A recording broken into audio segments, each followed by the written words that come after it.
everybody, this is Diane here with another episode of Biters. I am your sleep-deprived 40-something. And as always, I am your zombified 30-something Brian, nice, awake, and a fresh cup of coffee. You're a couple hours ahead of me. Just a few. So, go ahead. Yeah, I mean, hey, this was, we're coming down off of that high again. Yeah. From waxing 20 fools to a little suspenseful. Like, I was waiting for this episode to get here. It was one of the things like, oh man. I mean, they've got Carol, they've got Maggie. And they had a mystery guest. Yeah, and they had a mystery guest. So you're just like, oh my God, this is going to happen. Like, we have to get here quick. Like, I need this episode to happen. I need to move through. It wasn't a letdown episode. I don't think so. But it was very revealing as the inner workings of the Negan. Dun, dun, dun. Right. That was kind of a wild thing. It sounds like we're going to talk about that. Mm-hmm. All right. You want to hit some numbers and some ratings? Okay. Yep. So let's see. Numbers from last week. I just want to hit those real quick. So Not Tomorrow Yet in DVR had predictably the highest gains in the 18 to 39 group that they're always looking for. And it also was on top again in the DVR. It was 17.7 million people. That was the total viewing when they looked at Live Plus 3. So, which is triple from our season 1. And I think it was Jeff who said to me that at some point they're going to be looking at Live Plus 7. So I haven't run across any Live Plus 7 numbers yet, but it would be interesting to take that extra full week into account and see what the numbers do. Yeah, that would be cool because maybe some people watch it on Saturdays. Right. I mean, I do truly think that they just don't really catch the full watching audience for that first week because people definitely would save it for a Friday or a Saturday when they can actually sit down and watch it and kind of have a little gathering around it. Yeah, and I definitely think it directly applies to our world because in podcasting we have the same thing. Right.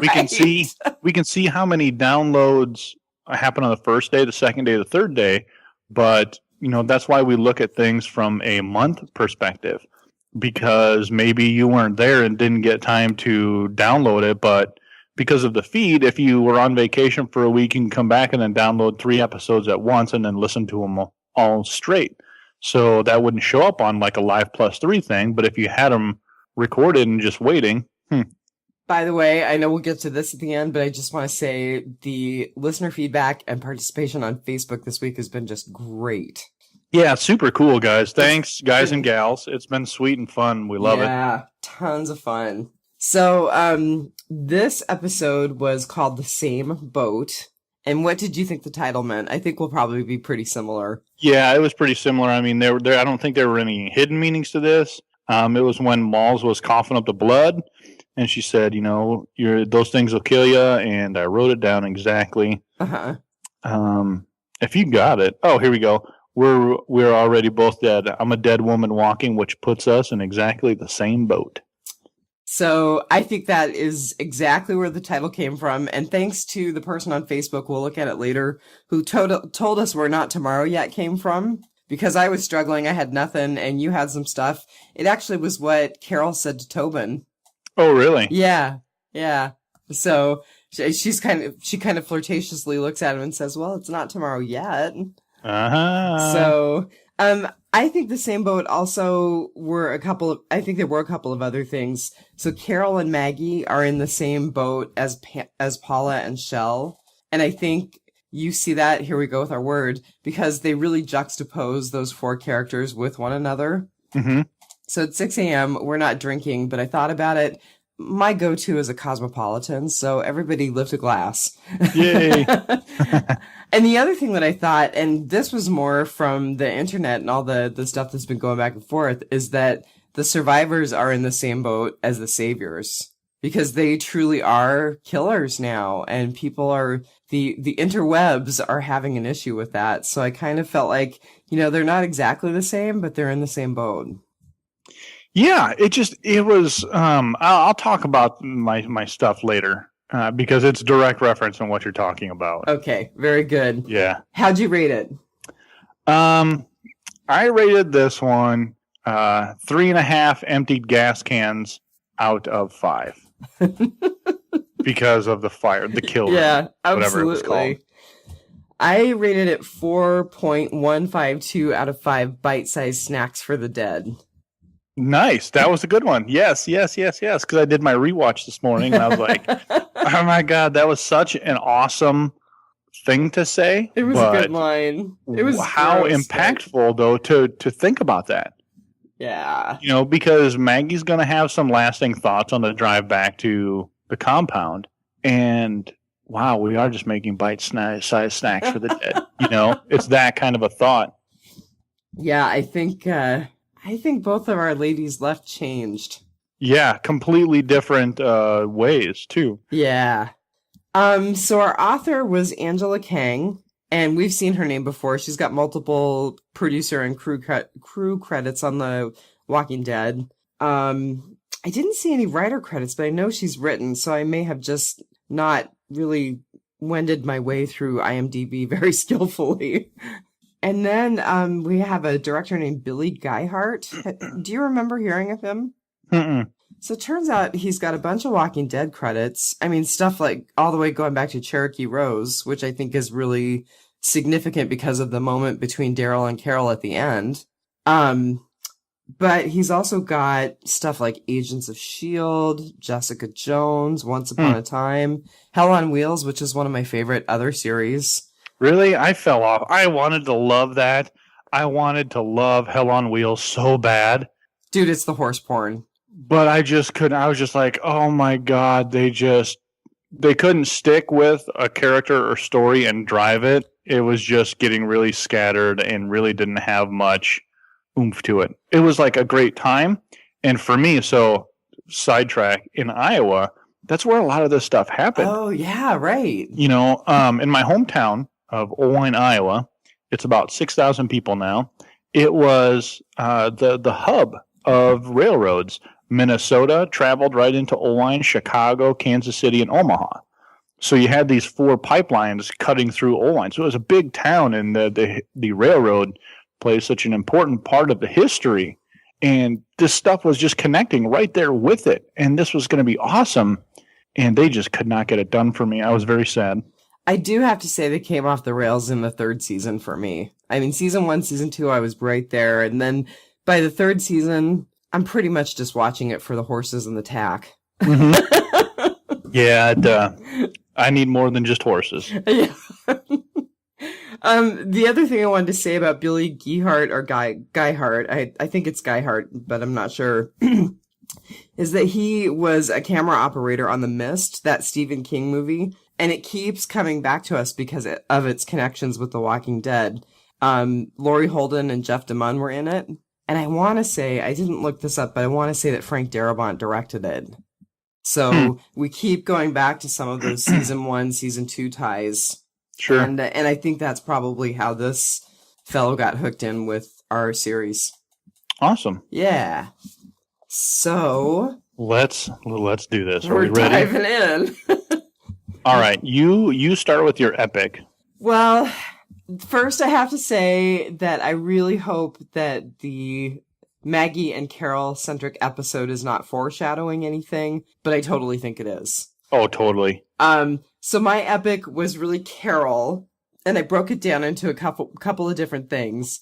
So first was the obvious influence of Morgan's garbage on Carol. Mm-hmm. I mean, she hesitated in the forest, and I think she's right. She talks about it later, and she's like, I could have prevented all of this by killing him in the forest. I had a clear shot. She was talking about Donnie. Yeah. And I think she's right. So I think that Morgan bears some responsibility in all of this. I also think that she held on to it for a long time because she even hesitated with the killing of Malls when Malls was alone dealing with those walkers toward the end. Mm-hmm.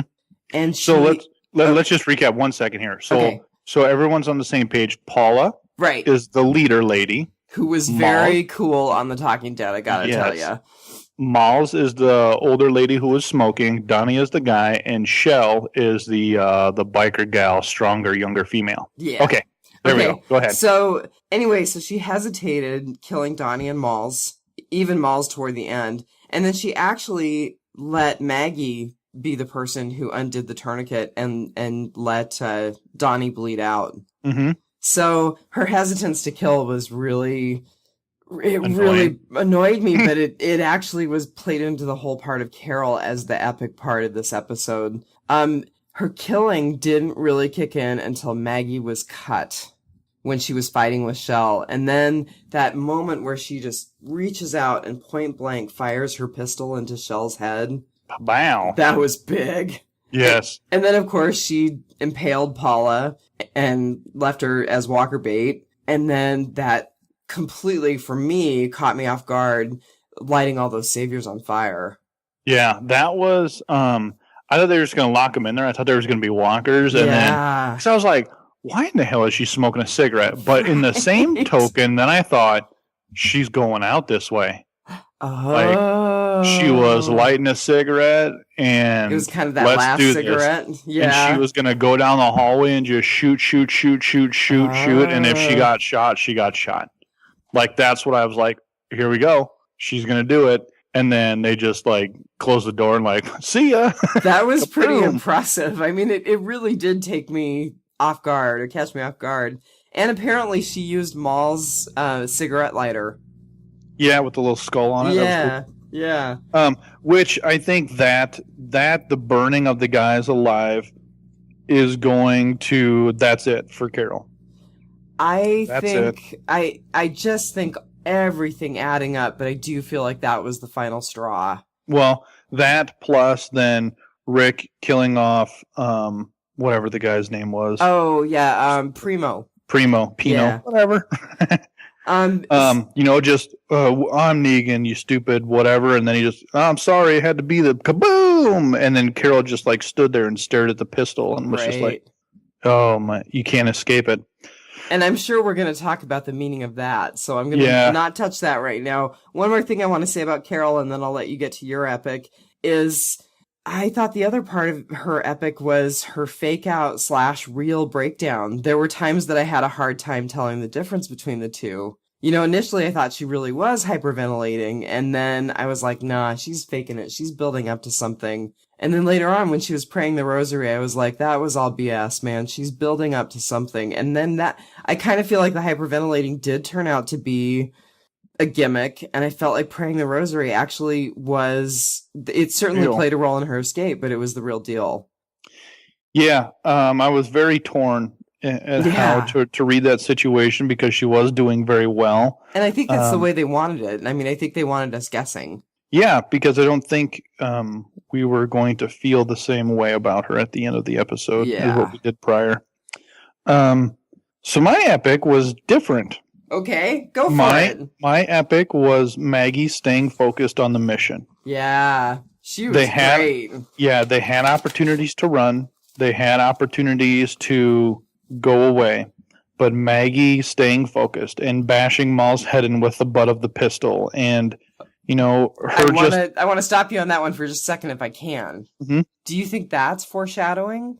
No. Okay. I think that was just Maggie doing what Maggie needed to do. Maggie seemed at times almost feral in this episode, you know? But she's a mama bear now. Yeah, I agree. And she knows that they are going to kill them. They are going to die. If they don't escape this building, they are going to die. Yeah, I agree. And she even saw Carol's hesitation and was like, Carol, just shoot him. Carol, just shoot. Yeah, and I think that is going to be a convert. I think there's a lot of this. I think our next episode is going to be dull. It's going to be a lot of people dealing with certain things. And I won't get too much into it, but I think Maggie is going to rat out Carol. Oh, interesting. And saying she almost cost us our lives. She was trying to let them run away and giving them opportunities to leave, just like Morgan did with the wolves that almost killed Rick. I was just going to say, and ultimately by ratting out Carol, she rats out Morgan. Mm-hmm. But I interrupted your epic, so please keep going. No, that was it. That was it. That was really it. It was just, you know, the way Maggie was dealing with it. She was watching Carol and thought she was really freaking out, and then she's like, oh, wait, this is all part of Carol's plan. But then she was also realizing Carol's different. Yeah. Carol is changing, and I have to be that patriarch, that she is going to get her hands dirty. She is going to order people to kill, then she has to get her hands dirty as well. And I think that's what she's doing. I think so too. And I think Maggie she didn't get hard, but she got really solid. And I agree, really focused. Mm-hmm. No, Carol, we have to kill them. We have to finish this. So I agree. That was a great epic. So for fails, I'm gonna throw you a curveball here, and I'm gonna make you go, wow. So just a reminder, fails and epic fails don't mean we're finding things wrong with the episode and we're trying to hunt something down. It's fails for our own emotions and what we see happening. So if we just don't like the way a character is going, that's what we're going to talk about. So I felt the fail this week was I felt like the episode portrayed women as gullible and weak. Oh, that is crazy because I kind of have an opposite. So this is cool. Go for it. So the way that they were able to essentially just make emotional mincemeat out of each other. They were playing to each other's emotions and to their lives. And they kept making mistakes. They pulled out their gags so they could talk. Strike one. While Paula was smart on one side, she was very smart, and no, we're not giving them up yet. We need to think our options through. We need to wait for this XYZ. She would also then start to reveal parts of her life about having the 4 daughters and this and that. While she was trying to explain how hard she was also explaining how soft she was, because she started to cry when she was talking about her daughters. And those are entry points. And I just felt like they just kept making all the dumb mistakes, and it was just the women playing to the women's emotions and just kept making them dumber and dumber as the episode went on. Like, that's really, I was sitting there going like, oh man, like, for being so smart, Paula, and for being the leader of this outpost, which I genuinely think she was the leader of that outpost, you are making some really stupid mistakes off of emotions. And it just kept leading to that point with Carol and second guessing herself and all of this stuff. And they just kept, it was just one giant emotional thing. And I just felt the episode really just made the women in this episode kind of stupid. So that's that. I mean, chop me up here, but that was just me. And I'm just like, come on, like, why are you doing this? Like, why are you splitting up? Why are you leaving them unattended? Why are you doing all of these things? So you're being hunted right now, Paula and Malls and Shell. And, just like giving her the rosary. Like, there's no way Rick or Daryl or anybody would have done that. And I don't think they would have either. But it had to be written in that way for them to give them all these options to get out. Like, why were they never tied to the pole? May I have an opportunity for a rebuttal, sir? Yes, ma'am. So a bunch of things struck me about this. The first thing that struck me was, and I've got this written in my notes somewhere, don't want to delve too deeply into the book, except to say that in Negan's world in the comic book, women are secondhand citizens and they're a commodity. Right. So I was actually super surprised to see women essentially fronting this group. I was very surprised to see them all in roles of power and to have the guy kind of relegated to second class status. To me, it just proved how much dirtier women play than men, because they were looking for those cracks. They were looking for ways to just torment each other a little bit more. That's why they were like, oh, you're a pathetic little bird, when they were talking to Carol. And to me, it just showed how differently women fight than men do. And I hate to be sexist, but it's you're right. I mean, the men would have gone in, it would have been a job, it would have been over, it would have been done. But the women, they like peeling the skin off and salting the wound. See, it's just different viewpoints. I mean, really what it is, it just felt like they were this episode just really downplayed their intelligence. I mean, because at this point, to be these leaders, they were making such good decisions, but then they would just turn around and make some really bad ones. And they were intentionally written in there to be bad ones. And it just made me feel like they just really kind of set that group of women back, but they were there for a purpose. I mean, they were there because they were smart and they were powerful. Even Donnie said something, you lost your balls. But then the other woman says, you wouldn't, she doesn't have any to trip over, Yeah, it just, man. And then Paula looks at Donnie as he's essentially dying on the floor and says, he's nothing to me. He's just there to warm my bed. Yeah.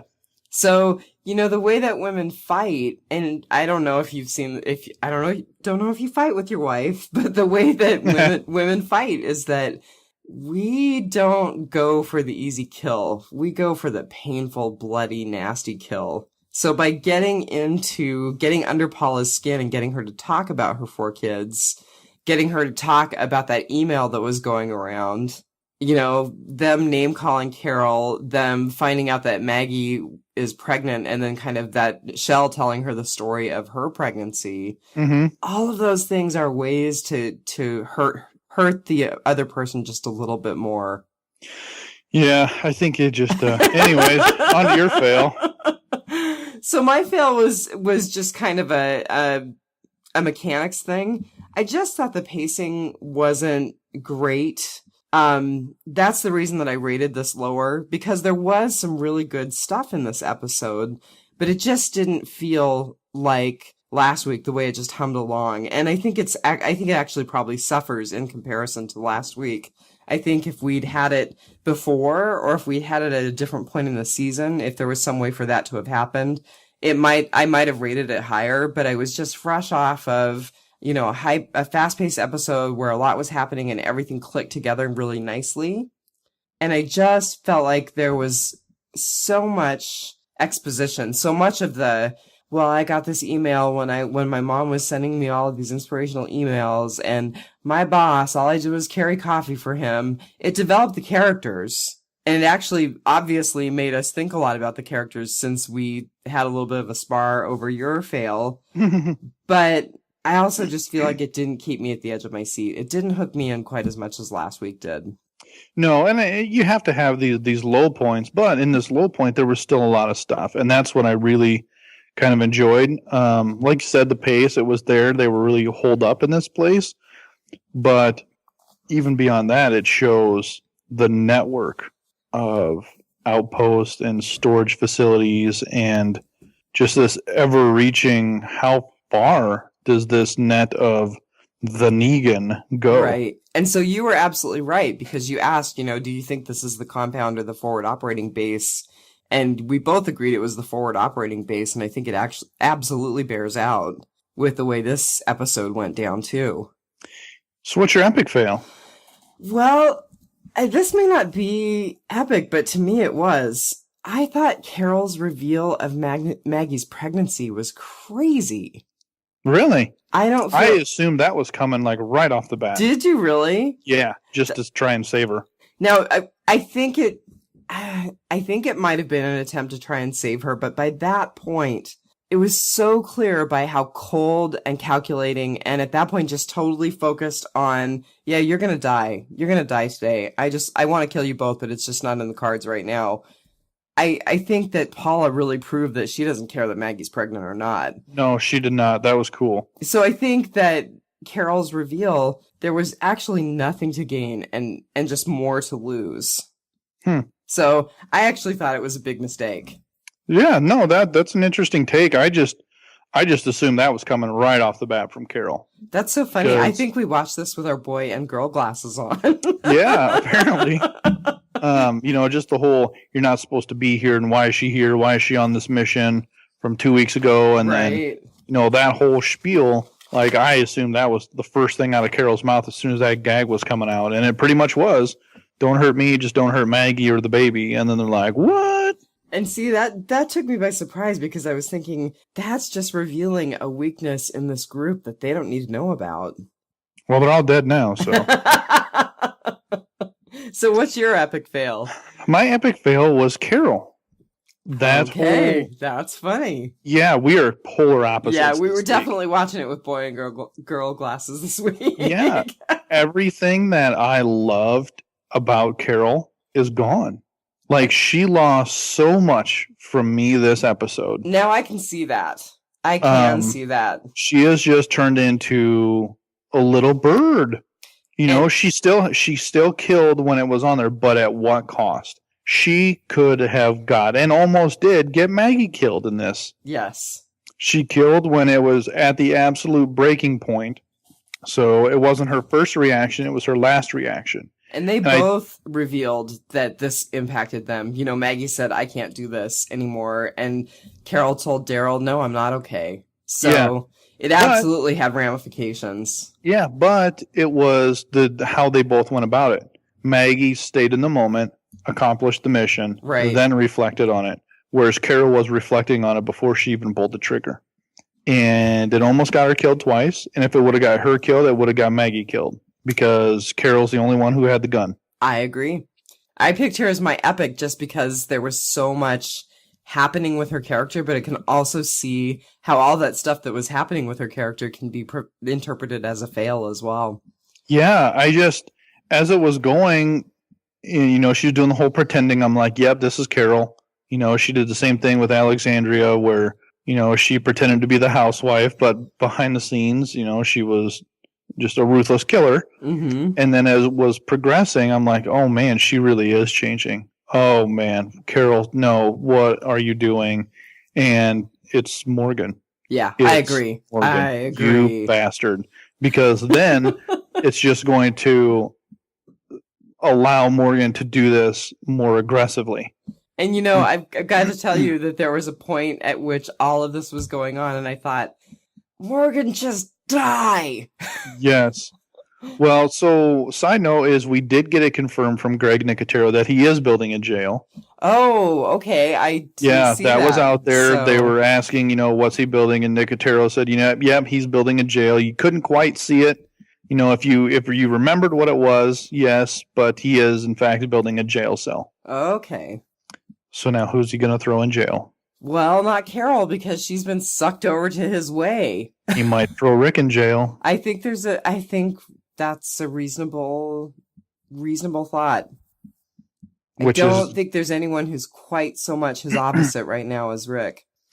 So there you go. That was my epic fail. Yeah, that's just there you go. Well, what's that smelly stuff sticking to your feet? Oh, that's my rotten poopery.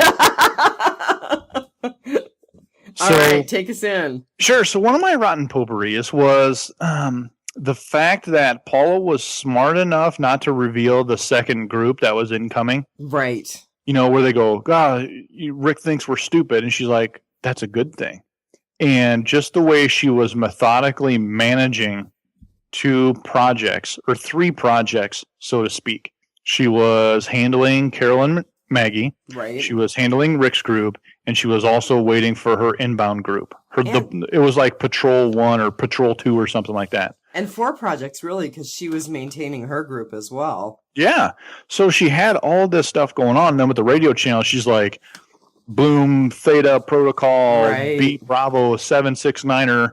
You know, if we kind of fade in and out, pop over to Alpha channel, but listen only. As in, don't reveal yourself. So the thing that I read into that was they are well organized and they have worked together for a long time. Oh, yeah. Because if you've got even coded language developed, and you know, I mean, I don't know, you can tell me or not, if that's language that's used in the military, then they just superimpose that structure. Yeah, but they had a structure they were able to create and use and pull civilians into.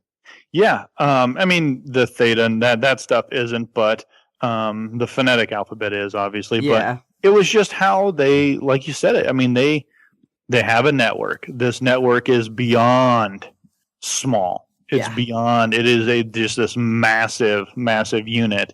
And so I would like to go back to last week when I said, how cool would it be if Negan, quote unquote, was just a lieutenant and there was this patriarch who was in charge of everything? And as it would look, that might be a real thing.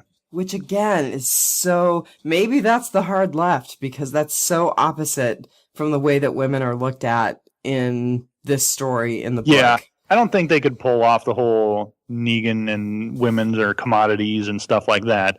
I don't think they could pull that off on TV. I don't think it would go over very well. I think you might risk losing a female audience. Yeah, I think you really could, just because it doesn't really need to be there to really forward the story. Now, he could really be ruthless, but if you're going to start throwing in that kind of stuff, it just doesn't need to be there. Yeah, he's already horrifying.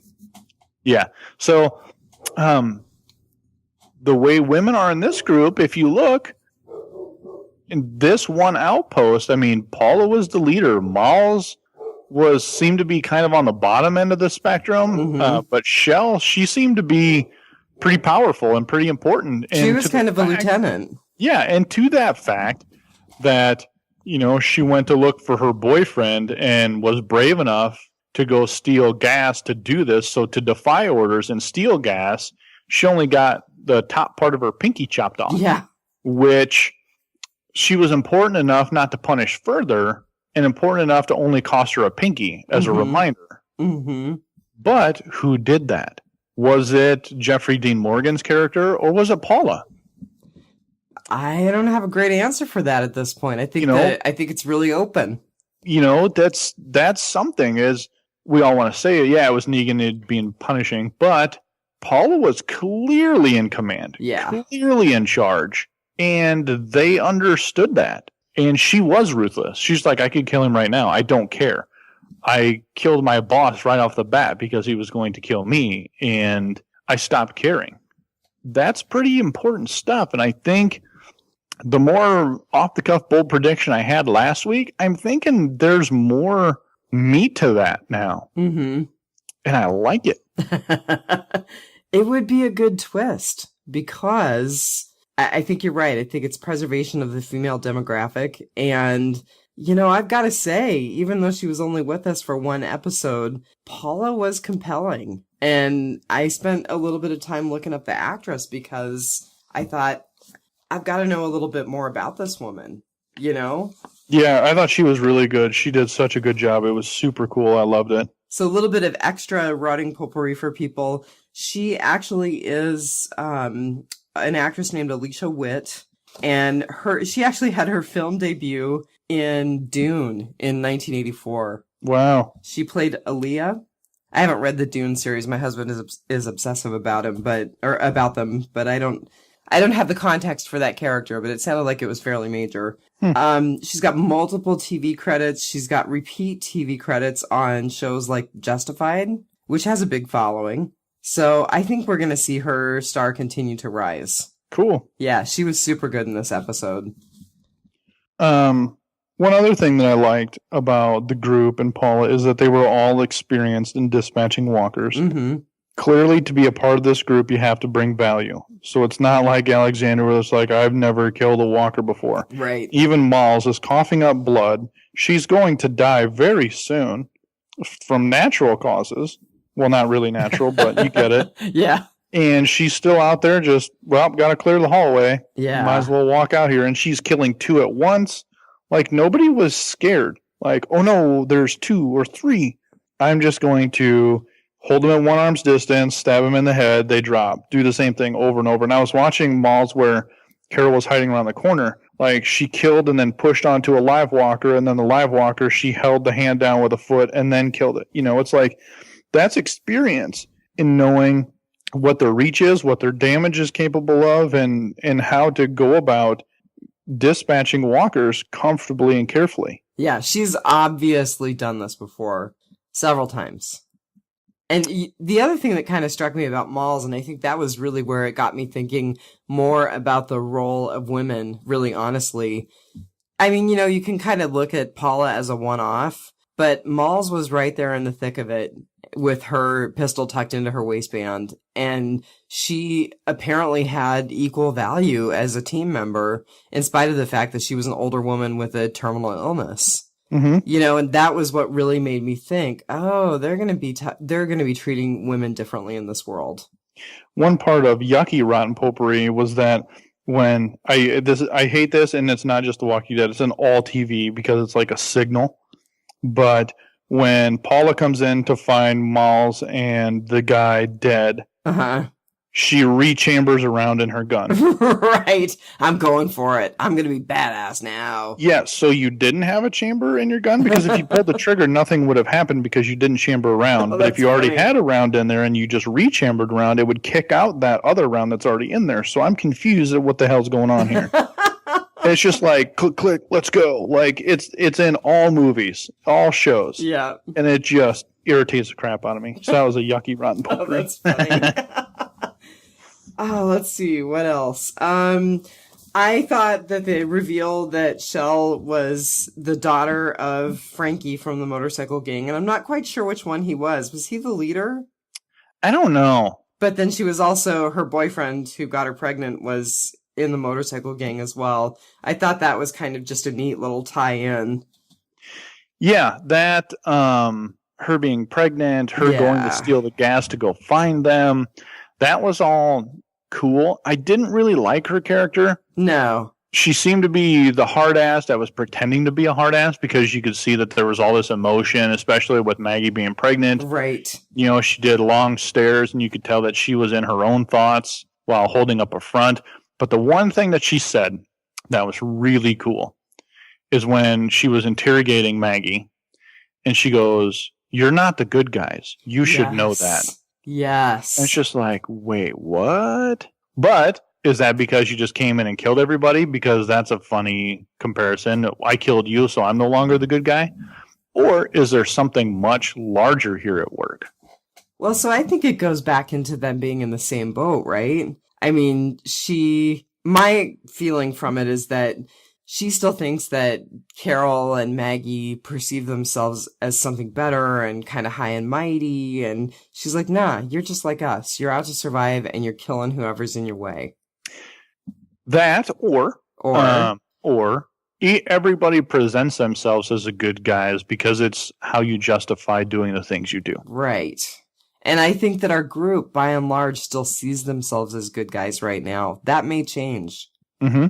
It very well may change. Or at least a division of the group where Morgan and Carol now see themselves as the bad guys.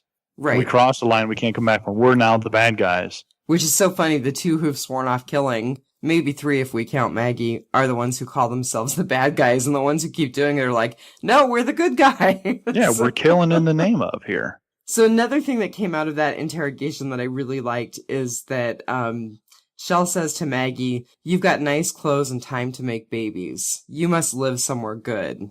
Mm-hmm. And it just was a good reminder to me that maybe our group needs to play it a little more low key. You know, maybe they need to get dirty. Yeah, to not look so put together, to not look so well fed, to not look so like they've got that time on their hands, because it does make them more desirable as a commodity. Yeah, that's a very good point, because they make the same thing comparison with Jesus when they first meet Jesus. Right. He goes, he was groomed, so he came from somewhere. Yeah. That's a good point. If you're going on a run, you need to have ratty old clothes like you're just a couple of scavengers. Yep. Not, oh, hey, look, we're all nice, clean, and proper, and our teeth are brushed, and our nails are trimmed, and you're holed up somewhere nice. Where are you? So that's maybe everybody kvetching about Daryl not taking a shower last season, maybe Daryl's got the right idea. Mm-hmm. So another thing that came out of that interrogation for me, and you mentioned it, the missing finger. So it just told me a little more about Negan and the way that he runs his group. And he really does have an eye for eye society. Yeah, it's very, look, here are the rules. Mm-hmm. And nobody is above them. Period. If we're not going to go do this, we're not going to do this. And even if maybe it's just the gas, because if you think back to where Daryl and the guy and the girl, I can't remember their names. They steal the motorcycle. The saviors were like, get on your knees. You know, we wasted all this gas coming out here to find you. You're going to have to pay for it. Right. You know, that kind of a deal. And they're like, it was ours. We took it fair and square. It was our stuff. And they stole their stuff back. Yeah. You know, so yeah, it's really, I really want to just kind of vault ahead, but we only have 3 episodes left. Oh my God, I can't believe it. Ugh. So let's talk about it now. The Negan. We're all. It was brought up twice. Right, it was. Where Carol was crying and Miles goes, "Honey, we're all Negan." Yeah. What do you mean? What do you mean? And Paula turned around at that point, and then Primo. God, yeah. Why can't I remember Primo? He says the same thing. He's like, was Negan there or was he here? And it's both. I'm Negan. Yeah. And then bam. Rick gets fooled. I think Rick is fooled. I think Rick was fooled, but Carol and Maggie are going to say something. Yeah. No, they said they were all Negan. And they were talking to people on the radio. There has to be a debrief here of what the situation is and what just happened. And, they have to have that bigger realization. Kind of where we were talking about, like, what the hell? They just blew up 8 guys on motorcycles. And now they're not thinking that there's going to be repercussions because they said it belongs to Negan. And when you're talking, like, you can't honestly think this was it. Like, that's what's very frustrating, is that this group has this whole fear thing of all these different communities and these trade routes. You can't honestly think that's it. Like, you just went, yep, cool, we killed them all.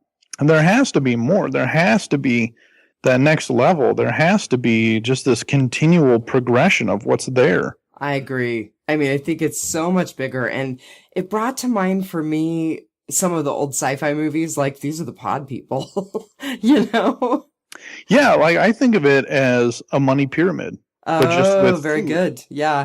Here's the main Negan compound. I now have these 5 people that are giving me food to supply my operations. And now those 5, if they want to continue to work for me, great. But those 5 can now go find 5 of their own to torment, to bring food back. So then that fills them up, and then they pass some on. And that's how they grow their operation as well as grow their forces.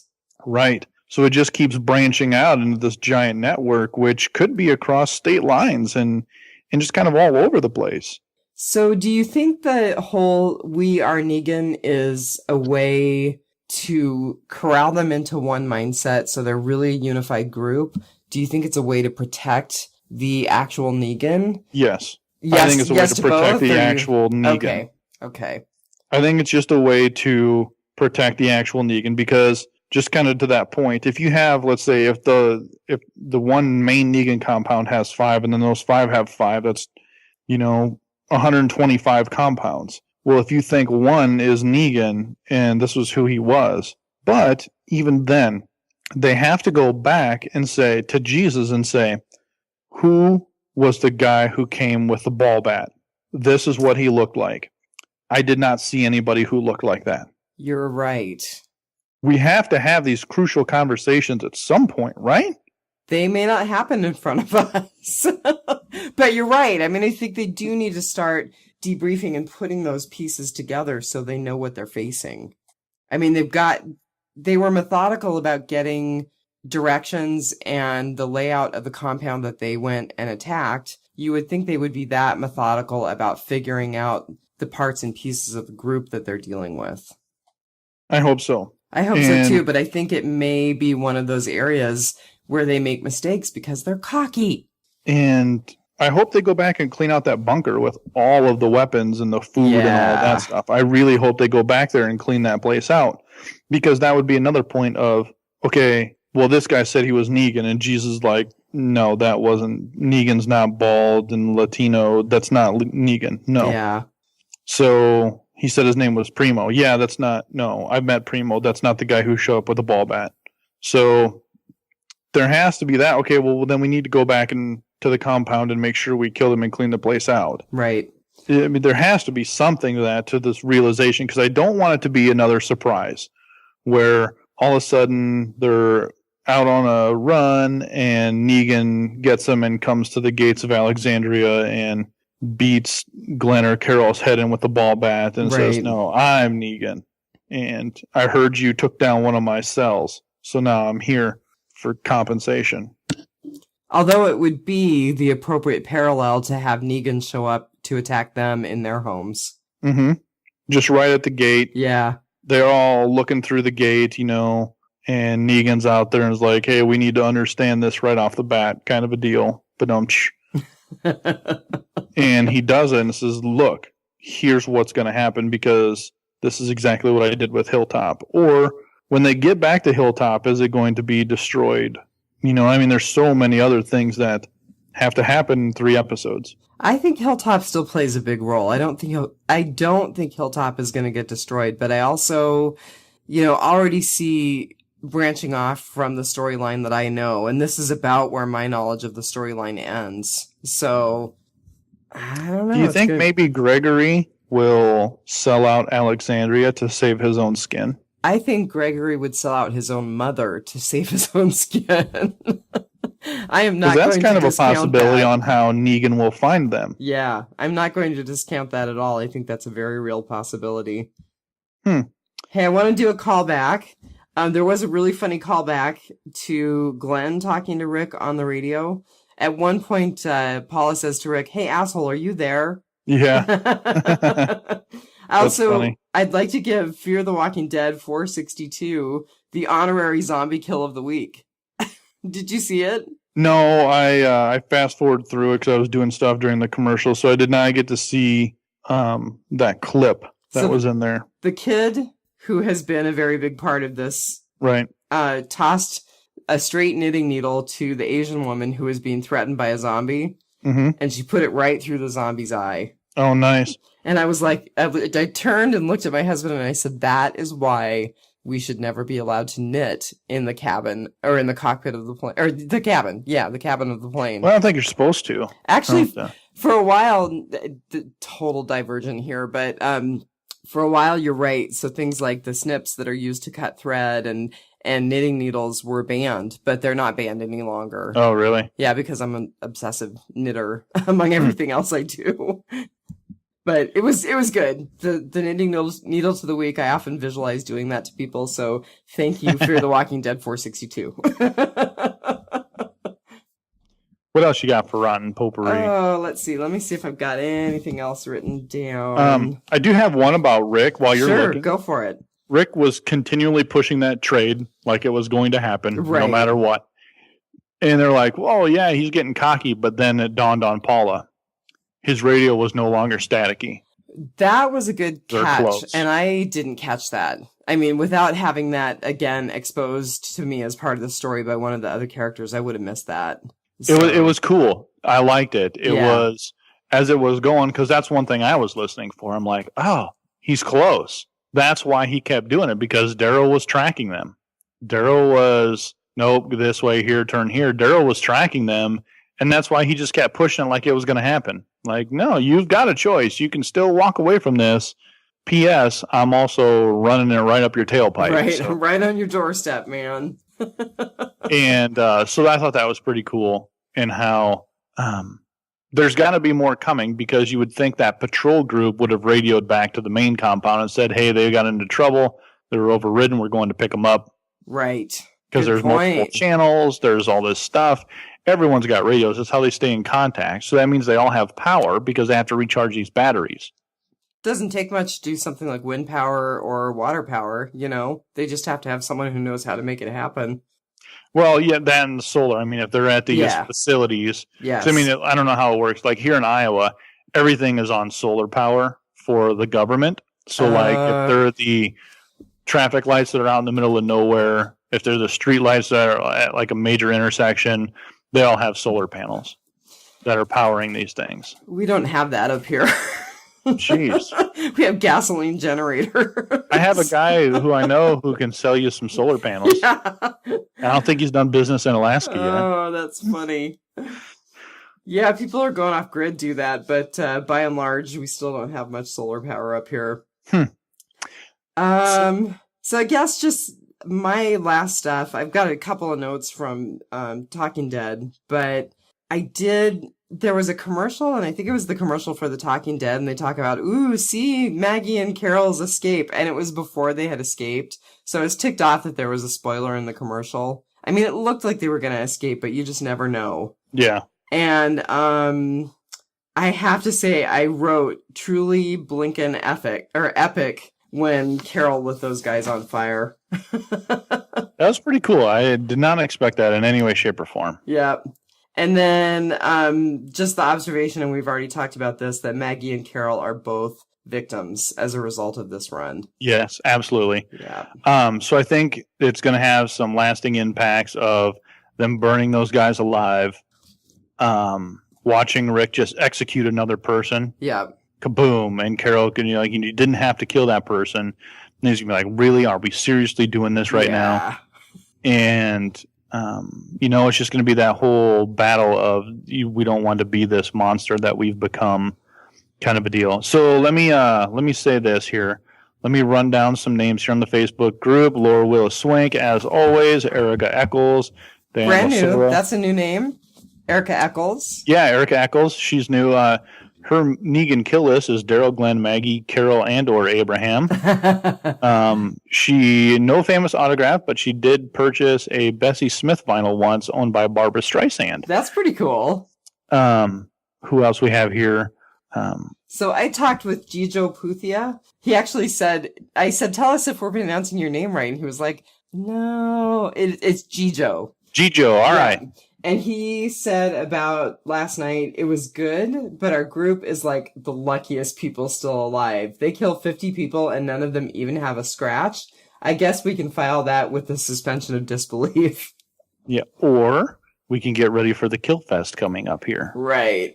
Oh, speaking of Kill Fest, I do want to say, I didn't realize when they told the other group to meet them on the killing floor that it was actually it wasn't a real slaughterhouse. It was a slaughterhouse that was built as a set. But I didn't realize that it was a slaughterhouse. Yeah, so neither did I. Oh, that was kind of cool, and then detail was exposed, and I was like, oh, it really literally was the killing floor of the slaughterhouse. Yep. So on that message note, Carla Mae Gibson Boisvert. This came out of nowhere, and oh my God, this could totally be true. Is Carol bit? Right. I thought so, but they show the next episode. But they'll show it the next episode. Wow. Like, I didn't think about that, but she was too close for comfort in all of those other walkers, and they were wrestling around. And when that one broke free of the pole, it latched onto her. And that's what caused them to scuffle. So it's very possible that she got bit in there somewhere, and we just don't know it yet. It is, and that would be a pretty amazing twist. And then we would still need someone to meet with Negan. Yeah. I'm already bit. I'm already going to die. Let me just do this. Oh. And that really plays into the thing that Malls said about her when Malls revealed that she was dying. We're all in the same boat. We're dead women walking. Yep. Interesting. Dun, dun, dun. Okay, I gotta bring up Cody Redbeard Stradley because we have not seen him post before. And he shared some pretty cool stuff. He shared a picture of his Walking Dead collection. And to me, it looked like an issue of the comic book surrounded by figures. Is that what that looked like to you? I am so confused at where this is. Oh, okay.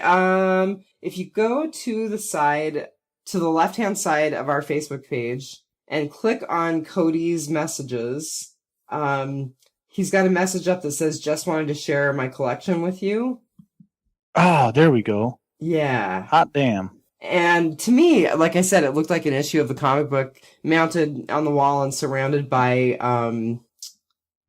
figurines. Is that what it looks like to you? Yeah. So that was super cool. And then he shared a movie that was made in Australia with a really hilarious personal message to him and the person who at that time was his girlfriend. Oh man, this is so cool. So the message was by John Jarrett. He's an actor that played Mick Taylor in Wolf Creek in 2005 Australian movie, and it says to Cody, "Get effed." Yeah. Trying to clean it up for Rob a little.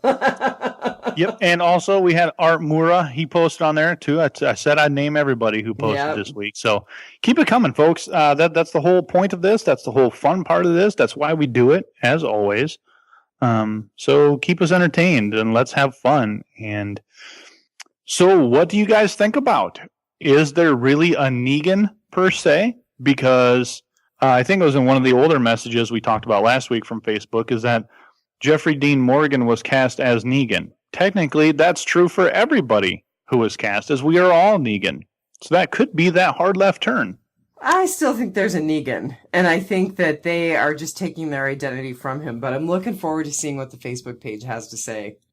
It would have been cooler if we wouldn't have known this actor had been cast. Yeah, I think there's some truth to that. There would have been more mystery. Because you would have been like, oh crap, that's the hard left turn. They're just going to make Negan as a group of people. Right. Not as a person.